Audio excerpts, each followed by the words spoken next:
ಪ್ರಿಯ ವೀಕ್ಷಕರೇ ನಮಸ್ಕಾರ. ನಾನು ಕಿರಣ್ ವಲ್ಲೇಪುರೆ. ಕಲ್ಯಾಣ ಕರ್ನಾಟಕದ ಜನರು ಬಹುಭಾಷಿಕರು. ಈ ಭಾಗದ ಜನತೆಗೆ ಮಾತೃಭಾಷೆ ಕನ್ನಡದ ಜೊತೆಗೆ ಮಹಾರಾಷ್ಟ್ರ ಗಡಿ ರಾಜ್ಯ ಇರೋದರಿಂದ ಮರಾಠಿ ಭಾಷೆಯ ಪರಿಚಯ, ತೆಲಂಗಾಣ ಗಡಿ ರಾಜ್ಯ ಇರೋದರಿಂದ ತೆಲುಗು ಭಾಷೆಯ ಪರಿಚಯ ಮತ್ತು ಸ್ವತಂತ್ರ ಪೂರ್ವದಲ್ಲಿ ಈ ಭಾಗದಲ್ಲಿ ಹೈದರಾಬಾದ್ ನಿಜಾಮ್ ಆಳ್ವಿಕೆ ಮಾಡಿದ್ರಿಂದ ಉರ್ದು ಭಾಷೆಯ ಪ್ರಭಾವವು ಈ ನೆಲದ ಮೇಲೆ ಇದೆ. ಜೊತೆಗೆ ಸಾಕಷ್ಟು ಜನ ಹಿಂದಿ ಭಾಷೆ ಕೂಡ ಬಲ್ಲವರಿದ್ದಾರೆ. ಆಧುನಿಕ ಶಿಕ್ಷಣದಿಂದಾಗಿ ಸಾಕಷ್ಟು ಜನ ಇಂಗ್ಲೀಷ್ ಭಾಷೆ ಕೂಡ ಓದಿಕೊಂಡಿದ್ದಾರೆ. ಹೀಗಾಗಿ ಇಲ್ಲಿನ ಜನತೆ ಮಾತೃಭಾಷೆ ಕನ್ನಡದ ಜೊತೆಗೆ ಮರಾಠಿ, ತೆಲುಗು, ಉರ್ದು, ಹಿಂದಿ, ಇಂಗ್ಲೀಷ್ ಭಾಷೆಯ ಪರಿಚಯ ಕೂಡ ಹೊಂದಿದ್ದಾರೆ. ಜೊತೆಗೆ ಸಾಹಿತ್ಯದ ಓದು, ತತ್ವ ವಿಚಾರಗಳ ಚರ್ಚೆ ಇಲ್ಲಿನ ಓದುಗ ಜನರ ಆಸಕ್ತಿಯ ಕ್ಷೇತ್ರವೂ ಕೂಡ. ಈ ಕಾರಣಗಳಿಂದಾಗಿ ಕಲ್ಯಾಣ ಕರ್ನಾಟಕ ಭಾಗದಲ್ಲಿ ಸಾಕಷ್ಟು ಪ್ರಮಾಣದಲ್ಲಿ ಅನುವಾದ ಸಾಹಿತ್ಯ ರಚನೆ ಆಗ್ತಾ ಬಂದಿದೆ ಮತ್ತು ರಚನೆ ಆಗ್ತಾ ಇದೆ. ಇವತ್ತು ಕಲ್ಯಾಣ ಕರ್ನಾಟಕದ ಅನುವಾದ ಸಾಹಿತ್ಯ ಕುರಿತು ನಮ್ಮ ಜೊತೆ ಮಾತನಾಡಲಿದ್ದಾರೆ ಹಿರಿಯ ಅನುವಾದಕರಾದ ಡಾಕ್ಟರ್ ಸೂರ್ಯಕಾಂತ್ ಸುಜಾತ್ ಸರ್ ಅವರು. ಡಾಕ್ಟರ್ ಸೂರ್ಯಕಾಂತ್ ಸುಜಾತ್ ಅವರು ಮೂಲತಃ ಕಲಬುರಗಿ ಜಿಲ್ಲೆಯ ಆಳಂದ್ ತಾಲೂಕಿನ ದೇಗಾಂವ್ ಗ್ರಾಮದವರು. ಗುಲ್ಬರ್ಗಾ ವಿಶ್ವವಿದ್ಯಾಲಯದಲ್ಲಿ MA ಕನ್ನಡ, MPhil, PhD ಪದವಿಯನ್ನು ಪಡೆದಿದ್ದಾರೆ. ಬಸವರಾಜ್ ಕಟ್ಟಿಮನಿಯವರ ಸಣ್ಣ ಕಥೆಗಳು, ಬುದ್ಧ ಮತ್ತು ಬಸವಣ್ಣ ಒಂದು ತೌಲನಿಕ ಅಧ್ಯಯನ ಎಂಬುದು ಇವರ ಸಂಶೋಧನಾ ಅಧ್ಯಯನಗಳು. ಕಲಬುರಗಿ ನಗರದಲ್ಲಿರುವಂತಹ ನೂತನ ಪದವಿ ಮಹಾವಿದ್ಯಾಲಯದಲ್ಲಿ ಕನ್ನಡ ಪ್ರಾಧ್ಯಾಪಕರಾಗಿ ಸೇವೆಯನ್ನು ಸಲ್ಲಿಸಿ ನಿವೃತ್ತಿಯನ್ನು ಹೊಂದಿದ್ದಾರೆ. ಪ್ರಸ್ತುತ ಗುಲ್ಬರ್ಗಾ ವಿಶ್ವವಿದ್ಯಾಲಯದ ಕನ್ನಡ ಅಧ್ಯಯನ ಸಂಸ್ಥೆಯಲ್ಲಿ ಸಂದರ್ಶಕ ಪ್ರಾಧ್ಯಾಪಕರಾಗಿ ಶ್ರೀಯುತರು ಕೆಲಸವನ್ನು ಮಾಡ್ತಿದ್ದಾರೆ. ಸಾಹಿತ್ಯದಲ್ಲಿ ಇವರ ಆಸಕ್ತಿಯ ಕ್ಷೇತ್ರ ಮತ್ತು ಸಾಹಿತ್ಯ ಕೃಷಿಗೆ ಇವರು ಆಯ್ದುಕೊಂಡಂತಹ ಕ್ಷೇತ್ರ ಅದು ಅನುವಾದ ಸಾಹಿತ್ಯ. ಇವರು ಮರಾಠಿಯಿಂದ ಮತ್ತು ಹಿಂದಿ ಭಾಷೆಯಿಂದ 10 ಕೃತಿಗಳನ್ನು ಕನ್ನಡಕ್ಕೆ ಅನುವಾದ ಮಾಡಿದ್ದಾರೆ. ಹಿಂದಿಯಿಂದ ಸಂತ ಗಾಡ್ಗೆ ಮಹಾರಾಜ್, ದೀಕ್ಷೆ, ಆಧುನಿಕ ಬೋಧಿಸತ್ವ ಅನಾಗರಿಕ ಧರ್ಮಪಾಲ, ಬೆಳಕ ಮೂಡಿದವರು, ಝಲಕಾರಿಬಾಯಿ ಅನ್ನುವಂತಹ ಕೃತಿಗಳನ್ನು ಕನ್ನಡಕ್ಕೆ ಅನುವಾದ ಮಾಡಿದ್ದಾರೆ.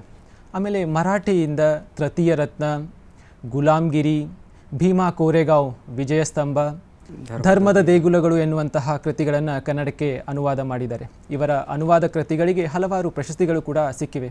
ಭೀಮಾ ಕೋರೆಗಾಂವ್ ವಿಜಯಸ್ತಂಭ ಎನ್ನುವ ಕೃತಿಗೆ, ಆಮೇಲೆ ದೀಕ್ಷಾ ಎನ್ನುವಂಥ ಕೃತಿಗೆ ಗುಲ್ಬರ್ಗಾ ವಿಶ್ವವಿದ್ಯಾಲಯದಿಂದ ರಾಜ್ಯೋತ್ಸವ ಪ್ರಶಸ್ತಿ ಕೂಡ ಲಭಿಸಿದೆ. ಜೊತೆಗೆ ಇವರ ಗುಲಾಮ್ಗಿರಿ ಎನ್ನುವಂತಹ ಕೃತಿಗೆ ದಲಿತ ಸಾಹಿತ್ಯ ಪರಿಷತ್ತಿನಿಂದ ಉತ್ತಮ ಅನುವಾದ ಪ್ರಶಸ್ತಿ ಕೂಡ ಲಭಿಸಿದೆ. ಅದರ ಜೊತೆಗೆ ಇವರಿಗೆ DVG ಪ್ರಶಸ್ತಿ, ಶ್ರೀ ವಿಜಯ ಪ್ರಶಸ್ತಿ, ಡಾಕ್ಟರ್ BR ಅಂಬೇಡ್ಕರ್ ಪ್ರಶಸ್ತಿ ಮತ್ತು ವಿಶ್ವೇಶ್ವರಯ್ಯ ರಾಷ್ಟ್ರೀಯ ಪ್ರಶಸ್ತಿ ಕೂಡ ಶ್ರೀಯುತರಿಗೆ ಲಭಿಸಿದೆ.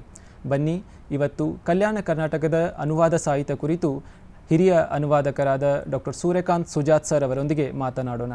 ಸರ್ ನಮಸ್ಕಾರ, ಕಾರ್ಯಕ್ರಮಕ್ಕೆ ಆತ್ಮೀಯ ಸ್ವಾಗತ. ನಮಸ್ಕಾರ. ನಮಸ್ಕಾರ. ಕನ್ನಡ ಸಾಹಿತ್ಯದ ಬೆಳವಣಿಗೆಗೆ ಅನುವಾದ ಸಾಹಿತ್ಯದ ಕೊಡುಗೆ ಅಪಾರವಾದದ್ದಾಗಿದೆ.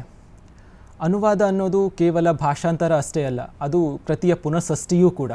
ಹೀಗಾಗಿ ಕೃತಿಯ ಮೂಲ ಸತ್ವವನ್ನು ಇಟ್ಕೊಂಡು, ಕೃತಿಯ ಒಂದು ಆತ್ಮವನ್ನು ಇಟ್ಕೊಂಡು ಅನುವಾದ ಮಾಡೋದು ಎಷ್ಟು ಸವಾಲಿನ ಕೆಲಸ ಮತ್ತು ನಿಮ್ಮ ದೃಷ್ಟಿಯಲ್ಲಿ ಉತ್ತಮ ಅನುವಾದ ಅಂದರೆ ಏನು? ಅನುವಾದ ಅನ್ನುವುದು ಒಂದು ಭಾಷೆಯಿಂದ ಇನ್ನೊಂದು ಭಾಷೆಗೆ ಸಂಪರ್ಕ ಸೇತುವೆಯನ್ನು ನಿರ್ಮಾಣ ಮಾಡುವಂಥದ್ದು.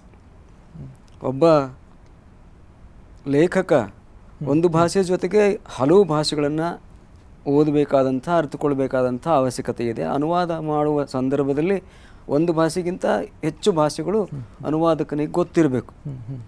ಹಾಗಾದಾಗ ಮಾತ್ರ ಒಂದು ಕೃತಿಯನ್ನು ಇನ್ನೊಂದು ಭಾಷೆಗೆ ಅನುವಾದ ಮಾಡೋದಕ್ಕೆ ಸಾಧ್ಯ. ಅನುವಾದ ಅನ್ನುವುದು ಪರಕಾಯ ಪ್ರವೇಶ ಇದ್ದ ಹಾಗೆ. ಮೂಲ ಲೇಖಕನ ಆಶಯ ಮತ್ತು ಆ ಲೇಖಕ ಇಟ್ಕೊಂಡಿರ್ತಕ್ಕಂಥ ಆ ಕೃತಿಯ ಸಮಕಾಲೀನ ಸಂದರ್ಭಗಳನ್ನು ಇದ್ದಕ್ಕಿದ್ದ ಹಾಗೆಯೇ ಇನ್ನೊಂದು ಭಾಷೆಗೆ ತಂದು ಕೊಡೋದು ಒಂದು ದೊಡ್ಡ ಸವಾಲಿನ ಕೆಲಸ. ಹಾಗೆ ಸವಾಲನ್ನು ಎದುರಿಸುವಂಥ ಸಂದರ್ಭದಲ್ಲಿ ಅನುವಾದಕ ಎರಡೂ ಭಾಷೆಗಳನ್ನು ತುಂಬ ಗಂಭೀರವಾಗಿ ಅರ್ಥೈಸಿಕೊಂಡು ಅಧ್ಯಯನ ಮಾಡಿರ್ತಕ್ಕಂಥ ಅನುಭವ ಉಳ್ಳವನಾಗಿರಬೇಕು. ಆ ಹಿನ್ನೆಲೆಯಲ್ಲಿ ಅನುವಾದಕ ಅನ್ನುವಂಥವನು 2 ಮತ್ತು 2ಕ್ಕಿಂತ ಹೆಚ್ಚಿನ ಭಾಷೆಗಳನ್ನು ಅಧ್ಯಯನ ಮಾಡಿರ್ತಕ್ಕಂಥವನು ಅರಿತವನಾಗಿರಬೇಕು. ಹಾಗಾಗಿ ಅನುವಾದ ಮಾಡುವಾಗ ಒಂದು ವ್ಯವಸ್ಥಿತವಾದಂಥ, ಅರ್ಥಪೂರ್ಣವಾದಂಥ, ಅಚ್ಚುಕಟ್ಟಾದಂಥ ಮತ್ತು ಪರಿಣಾಮಕಾರಿಯಾದಂಥ ಅನುವಾದ ಕೃತಿಯನ್ನು ಇನ್ನೊಂದು ಭಾಷೆ ಕೊಡೋದಕ್ಕೆ ಸಾಧ್ಯ. ಕಲ್ಯಾಣ ಕರ್ನಾಟಕ ಭಾಗದಲ್ಲಿ ಯಾರ್ಯಾರು ಅನುವಾದ ಮಾಡ್ತಿದ್ದಾರೆ ಮತ್ತು ಈ ಭಾಗದಲ್ಲಿ ಅನುವಾದ ಆಗ್ತಿರೋ ಪಠ್ಯಗಳ ಸ್ವರೂಪ ಎಂಥದ್ದು? ಕಲ್ಯಾಣ ಕರ್ನಾಟಕದಲ್ಲಿ ಅನುವಾದ ಆರಂಭ ಆಗಿದ್ದು ಸುಮಾರು 1000 ವರ್ಷಗಳ ಹಿಂದಿನ ಕನ್ನಡ ಸಾಹಿತ್ಯ ಚರಿತ್ರೆಯನ್ನು ಗಮನಿಸ್ತಾ ಬಂದಾಗ ಗೊತ್ತಾಗುತ್ತೆ. ಆಧುನಿಕ ಸಂದರ್ಭದಲ್ಲಿ ನಮಗೆ ಹಿರಿಯ ತಲೆಮಾರಿನ ಲೇಖಕರಲ್ಲಿ ರೇವಣಸಿದ್ದಯ್ಯ ರುದ್ರಸ್ವಾಮಿ ಮಠ ಅಂತ ಒಬ್ಬ ಹಿರಿಯ ಲೇಖಕರಿದ್ದರು.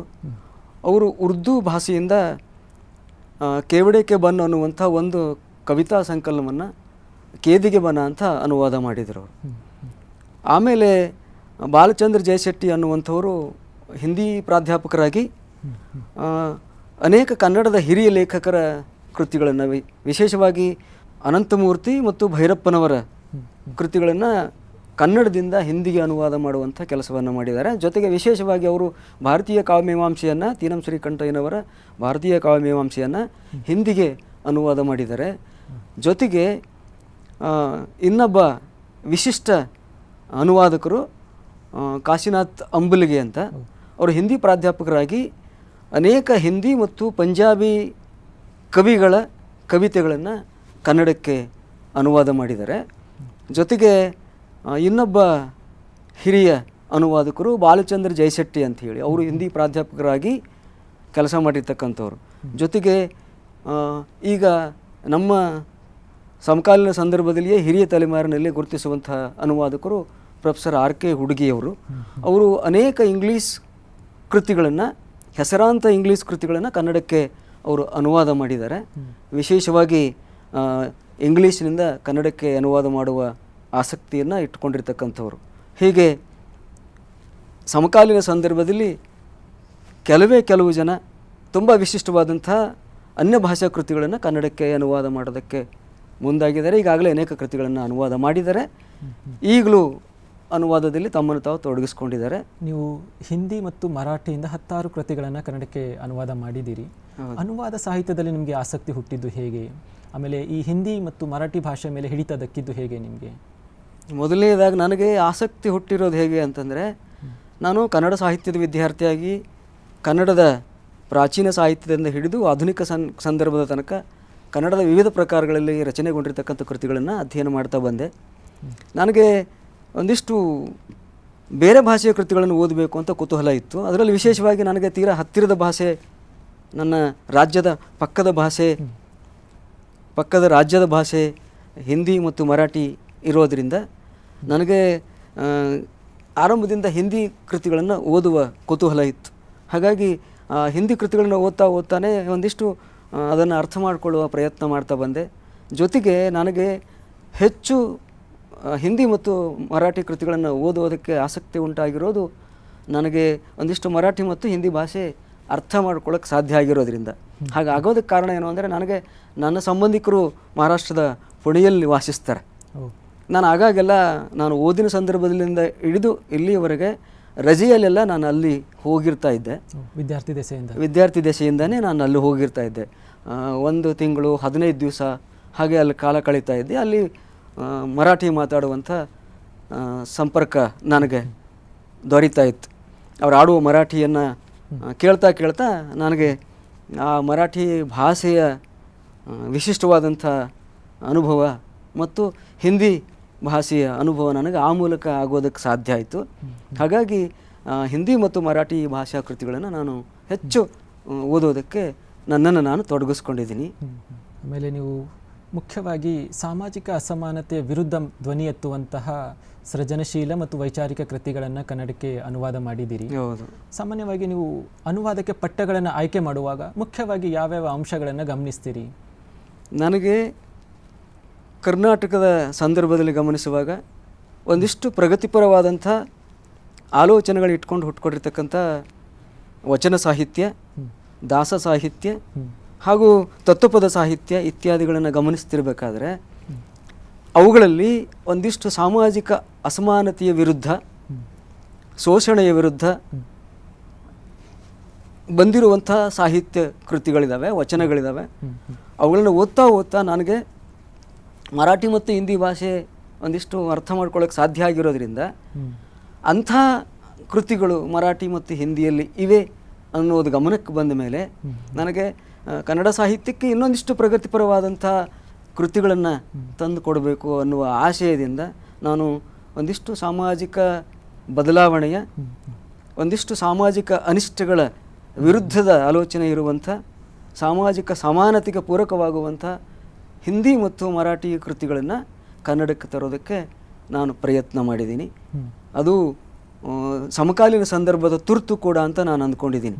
ಯಾಕೆ ಅಂತಂದರೆ ಮತ್ತು ಸಾಮಾಜಿಕ ವ್ಯವಸ್ಥೆಯೊಳಗೆ ಜಾತಿ, ಸ್ತ್ರೀ ಶೋಷಣೆ ಮತ್ತು ಕಂದಾಚಾರಗಳು ಹೆಚ್ಚಾಗ್ತಿರೋದ್ರಿಂದ ಈ ರೀತಿಯ ಕೃತಿಗಳ ಮೂಲಕ ಕನ್ನಡ ಸಾಹಿತ್ಯ ಜಗತ್ತನ್ನು ಇನ್ನೊಂದಿಷ್ಟು ಶ್ರೀಮಂತಗೊಳಿಸುವ, ಆ ಮೂಲಕ ಒಂದಿಷ್ಟು ಓದುಗರಿಗೆ ಹೊಸ ಪ್ರಗತಿಪರ ಆಲೋಚನೆಯನ್ನು ಕೊಡುವಂಥ ಪ್ರಯತ್ನ ಸಾಧ್ಯ ಅನ್ನೋ ಕಾರಣಕ್ಕೆ ನಾನು ಹಿಂದಿ ಮತ್ತು ಮರಾಠಿ ಒಂದಿಷ್ಟು ಪ್ರಗತಿಪರವಾದಂಥ ಕೃತಿಗಳನ್ನು ಕನ್ನಡಕ್ಕೆ ಕೊಡೋದಕ್ಕೆ ಪ್ರಯತ್ನ ಮಾಡಿದ್ದೀನಿ. ನಿಮ್ಮ ಮೊದಲನೇ ಅನುವಾದ ಕೃತಿ ಜ್ಯೋತಿಬಾ ಫುಲೆ ಅವರ ತೃತೀಯ ರತ್ನ ಎನ್ನುವಂತಹ ನಾಟಕ. ಆಮೇಲೆ ಅವ್ರದ್ದು ಗುಲಾಮ್ಗಿರಿ ಅನ್ನೋ ಕೃತಿ ಕೂಡ ನೀವು ಕನ್ನಡಕ್ಕೆ ಅನುವಾದ ಮಾಡಿದ್ದೀರಿ. ತೃತೀಯ ರತ್ನ ಅನ್ನೋದು ಅದು ಜ್ಯೋತಿಬಾ ಫುಲೆ ಅವರದ ನಾಟಕ. ಗುಲಾಮ್ಗಿರಿ ಅದು ಹೆಚ್ಚು ಚರ್ಚೆಗೆ ಒಳಗಾದಂತಹ ಕೃತಿ. ಈ ಎರಡು ಕೃತಿಗಳ ವೈಶಿಷ್ಟ್ಯತೆ ಏನು? ಮೊದಲನೇದಾಗಿ ತೃತೀಯ ರತ್ನ ನಾಟಕ ಮಹಾತ್ಮ ಜ್ಯೋತಿಬಾ ಫುಲೆ ಅವರು ರಚನೆ ಮಾಡಿರುವಂಥದ್ದು.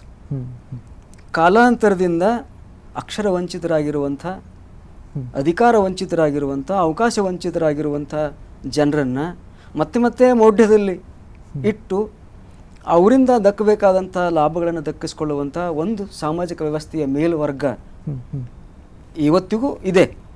ಆಗ ಸಂದರ್ಭದಲ್ಲಿ ಹಾಗಿತ್ತು.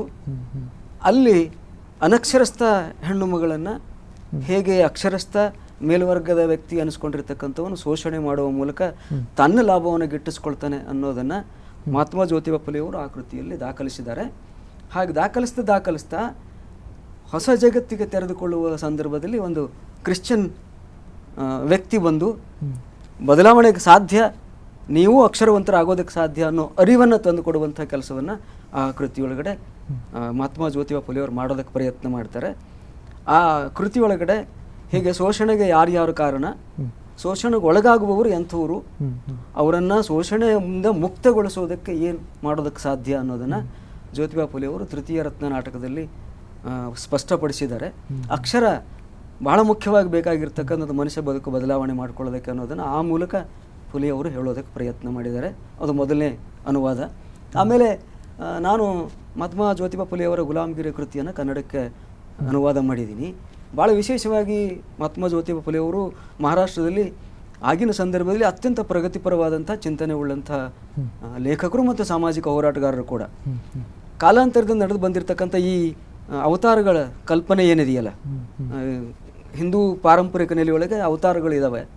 ಆ ಅವತಾರಗಳ ಪರಿಕಲ್ಪನೆಯನ್ನು ಇಟ್ಕೊಂಡು ಜ್ಯೋತಿಬಾ ಫುಲೆಯವರು ಅವುಗಳನ್ನು ಹೇಗೆ ಪ್ರಗತಿಪರಗೊಳಿಸೋದಕ್ಕೆ ಸಾಧ್ಯ ಅನ್ನೋದನ್ನು ಆ ಕೃತಿಯೊಳಗಡೆ ಹೇಳೋ ಮೂಲಕ ಪ್ರತಿಯೊಂದು ಅವತಾರವೂ ಕೂಡ ಹೇಗೆ ಹುಟ್ಟಿತು, ಅದನ್ನು ಹೇಗೆ ಪಾಲಿಸಲಾಗ್ತದೆ, ಹೇಗೆ ಆ ಮೂಲಕ ಜನರನ್ನು ಮೌಢ್ಯಕ್ಕೆ ದೂಡಲಾಗ್ತದೆ ಅನ್ನೋದನ್ನು ಆ ಕೃತಿಯೊಳಗಡೆ ಮಹಾತ್ಮ ಜ್ಯೋತಿಬಾ ಫುಲೆಯವರು ದಾಖಲಿಸಿದ್ದಾರೆ.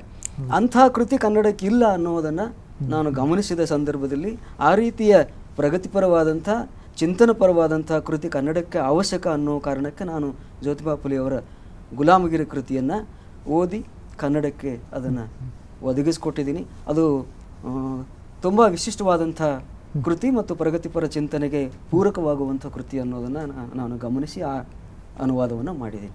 ಆಮೇಲೆ ನೀವು ನಿಮ್ಮ ಅನುವಾದಗಳ ಮೂಲಕ ಕನ್ನಡಿಗರಿಗೆ ಒಂದು ಎರಡು ಹೊಸ ವ್ಯಕ್ತಿತ್ವಗಳನ್ನು ಪರಿಚಯ ಮಾಡಿಕೊಟ್ಟಿದ್ರಿ. ಒಂದು ಮಹಾರಾಷ್ಟ್ರದಿಂದ ಸಂತ ಗಾಡ್ಗೆ ಮಹಾರಾಜ್ ಅಂತ, ಆಮೇಲೆ ಒಬ್ಬರು ವೀರ ಸೇನಾನಿ ಝಲಕಾರಿ ಬಾಯಿ ಅವರನ್ನು ಕನ್ನಡಿಗರಿಗೆ ಪರಿಚಯ ಮಾಡಿಕೊಟ್ಟಿದ್ರಿ.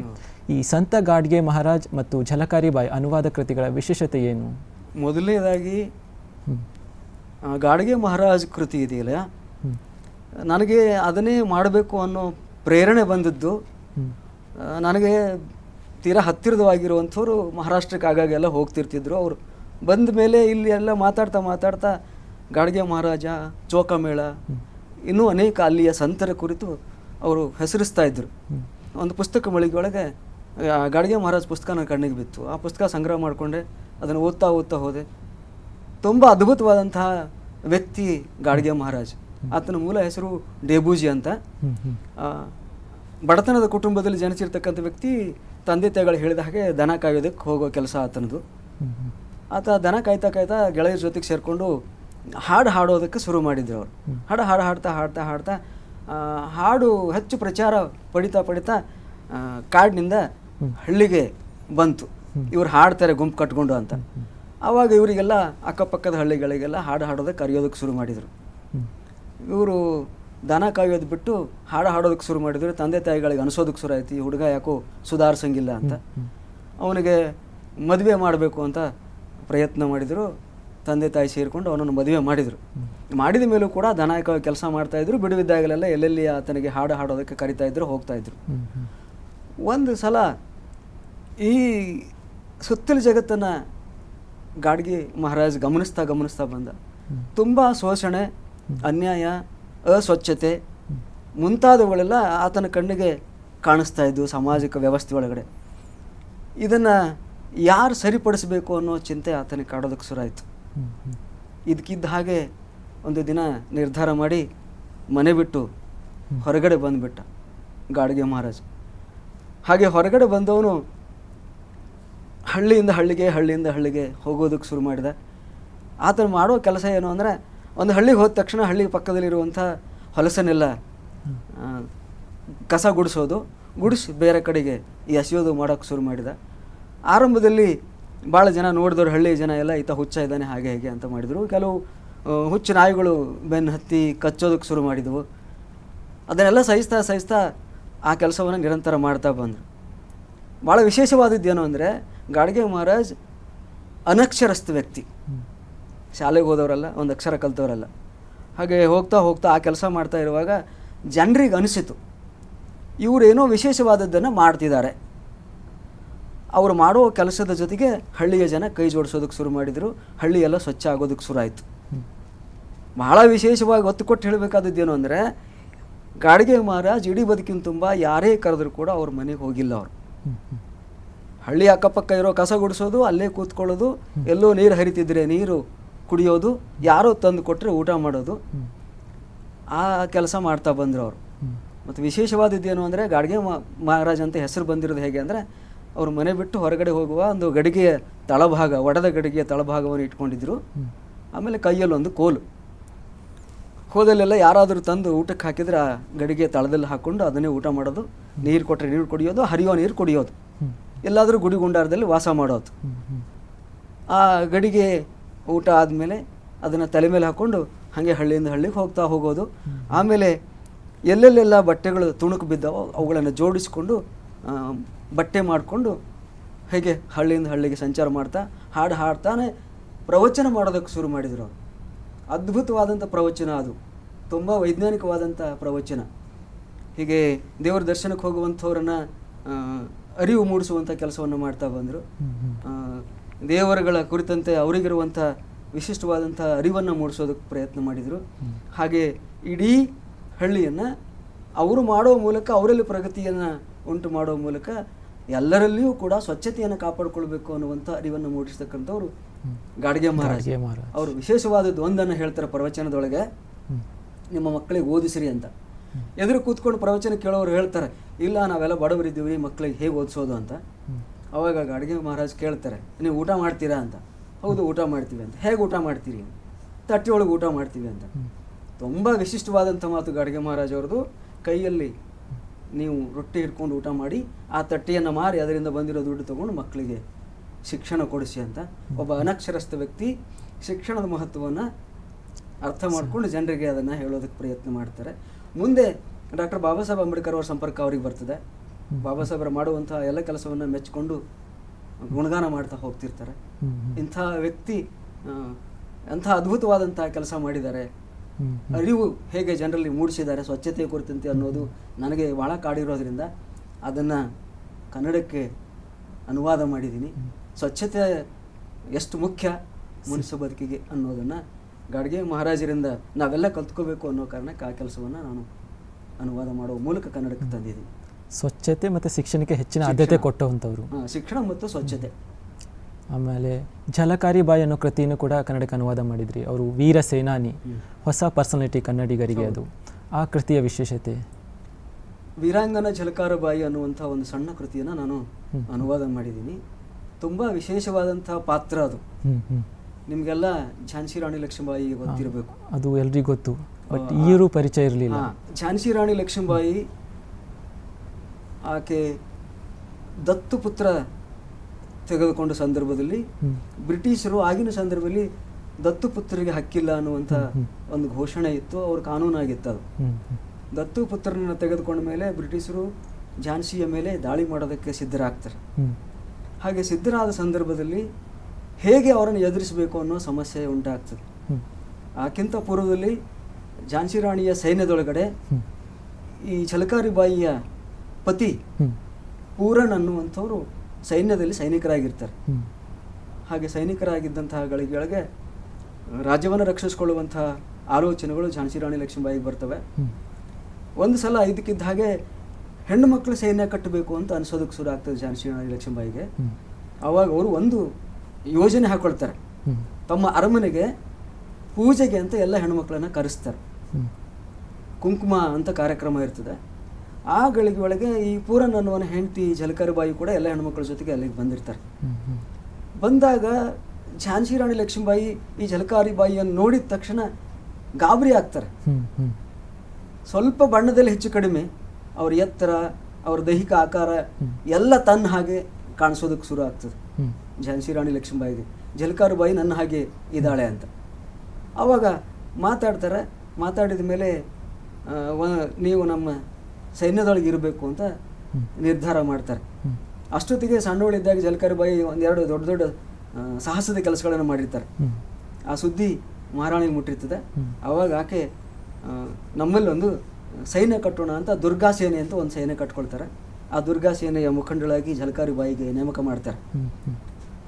ಇದಕ್ಕಿದ್ದಾಗ ಬ್ರಿಟಿಷರು ದಾಳಿ ಮಾಡೋದಕ್ಕೆ ಶುರು ಮಾಡಿದ ಮೇಲೆ ಝಲಕಾರಿ ಬಾಯಿ ಆ ಸೈನ್ಯದಲ್ಲಿ ಇದ್ಕೊಂಡು ಎಲ್ಲರಿಗೂ ತರಬೇತಿ ಕೊಟ್ಟು ತಾನು ನಿಪುಣಳಾಗಿರ್ತಾಳೆ. ಅಷ್ಟೊತ್ತಿಗೆ ಝಾನ್ಸಿ ರಾಣಿ ಲಕ್ಷ್ಮೀಬಾಯಿಗೆ ಮಗುವನ್ನು ಕಾಪಾಡ್ಕೋಬೇಕು, ನನ್ನನ್ನು ನಾನು ಕಾಪಾಡ್ಕೋಬೇಕು, ಮತ್ತು ರಾಜ್ಯವನ್ನು ಕಾಪಾಡ್ಕೋಬೇಕು, ಏನು ಮಾಡಬೇಕು ಅನ್ನೋ ಸಂಕಟ ಶುರು ಆಗ್ತದೆ. ಬ್ರಿಟಿಷರನ್ನ ಎದುರು ಹಾಕ್ಕೊಂಡ್ರೆ ನನ್ನ ಮಗುವನ್ನು ಕೊಲ್ತಾರೆ, ನನ್ನನ್ನು ಕೊಂದು ಹಾಕ್ತಾರೆ ಅನ್ನೋ ಆಲೋಚನೆ ಒಳಗಿರುವಾಗ ಈಕೆ ಝಲಕಾರಿ ಬಾಯಿ ಮಹಾರಾಣಿ ಹತ್ರ ಹೋಗಿ ಅವರಿಗೆ ವಿನಂತಿಸ್ಕೊಳ್ತಾರೆ. ಅಮ್ಮ, ನಾನು ನಿಮ್ಮ ವೇಷ ಹಾಕ್ಕೊಳ್ತೀನಿ, ಬ್ರಿಟಿಷರನ್ನ ಎದುರುಗೊಳ್ತೀನಿ, ನೀವು ಇಲ್ಲಿಂದ ಬೇರೆ ಕಡೆ ಹೋಗಬೇಕು, ನೀವು ಉಳಿತೀರಿ, ಮಗು ಉಳಿತದೆ ಅಂತ.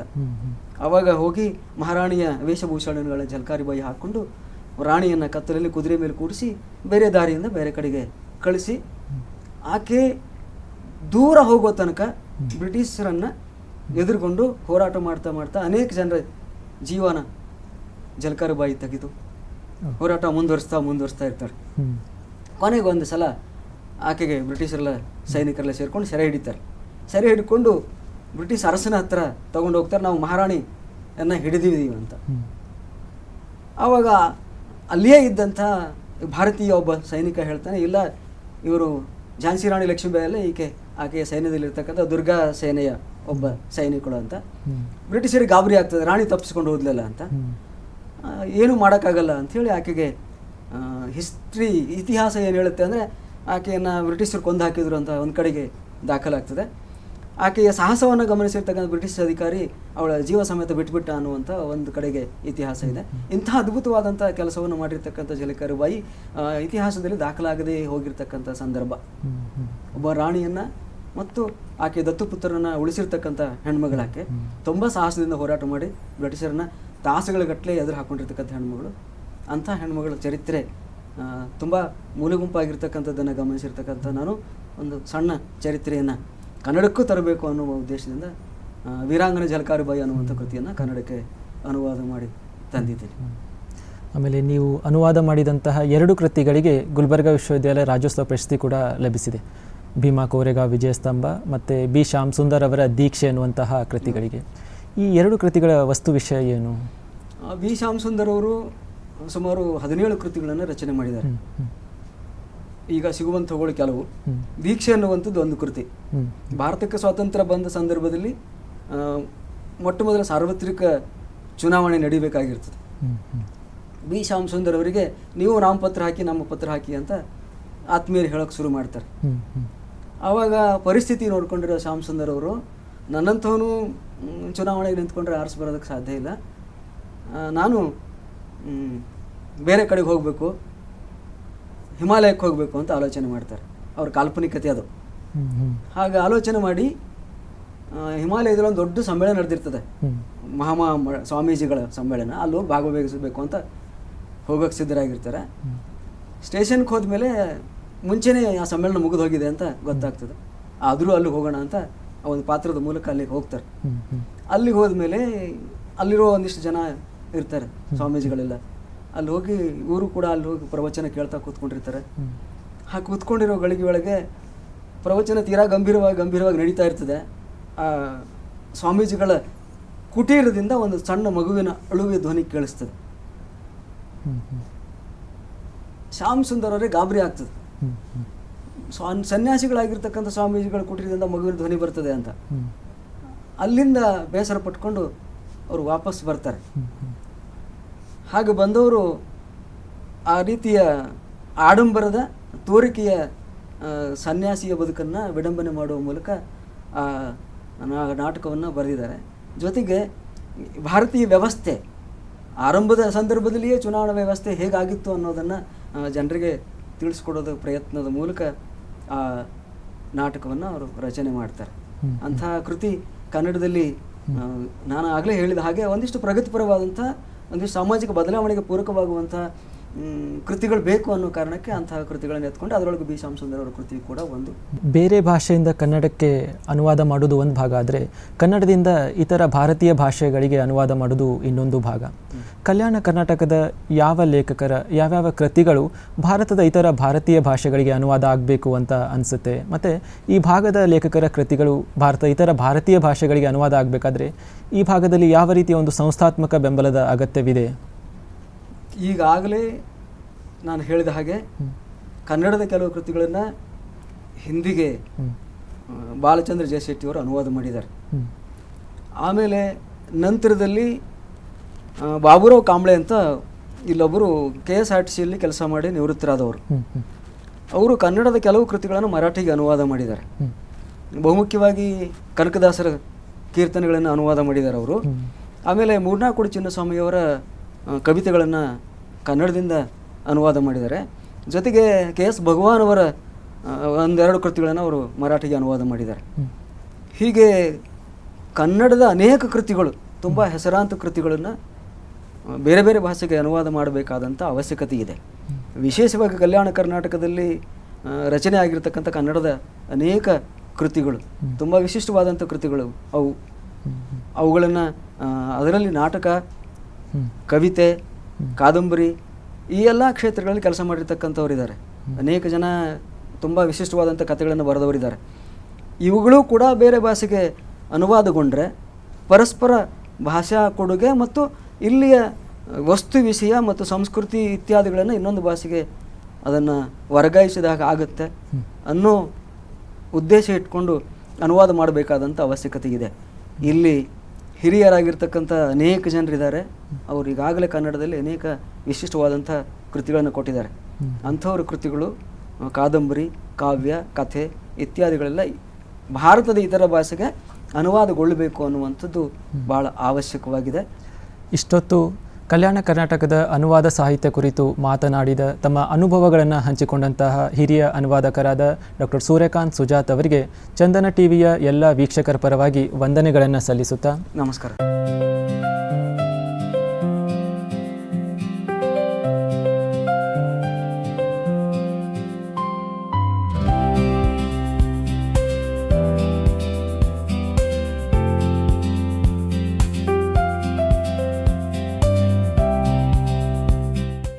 ಮುಂದಿನ ಸಂಚಿಕೆಯಲ್ಲಿ ಹೊಸ ಲೇಖಕರೊಂದಿಗೆ ಹೊಸ ಕಲಾವಿದರೊಂದಿಗೆ ಮುಖಾಮುಖಿಯಾಗೋಣ. ನಮಸ್ಕಾರ.